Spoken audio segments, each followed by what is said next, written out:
বুখারীর 2992, সহিহ মুসলিমের 2704, আবু মুসা আশআরী রাদিয়াল্লাহু তাআলা থেকে বর্ণিত, নবী সাল্লাল্লাহু আলাইহি সাল্লাম বলেন, হে আবু মুসা, আমি কি তোমাকে জান্নাতের ধনভাণ্ডারের একটি ধনভাণ্ডার সম্পর্কে জানিয়ে দিব না? তখন তিনি বললেন, বালা ইয়া রাসূলুল্লাহ, অবশ্যই বলবেন আমাকে। তখন তিনি বললেন, তুমি বলবে লা হাওলা ওয়ালা কুওয়াতা ইল্লা বিল্লাহ। আল্লাহু আকবার। কয়েক সেকেন্ডে এই জিকিরটি হয়ে গেল। একটি কত মাহাত্ম্যপূর্ণ জিকির। নবী সাল্লাল্লাহু আলাইহি সাল্লাম জান্নাতের আপনার ধনভাণ্ডারের একটি, কোন জান্নাত একটি হচ্ছে এটি গুপ্তধন, এর একটি হচ্ছে এই জিকিরটি। সুবহানাল্লাহ।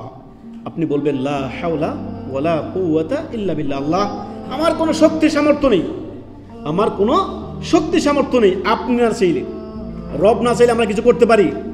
আল্লাহর চাওয়ার বাহিরে আমাদের কিছু করার আছে?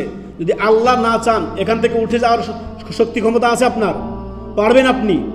তখন এই জিকিরটি আপনি দৈনন্দিন করবেন, লা হাওলা ওয়ালা কুওয়াতা ইল্লা বিল্লাহ।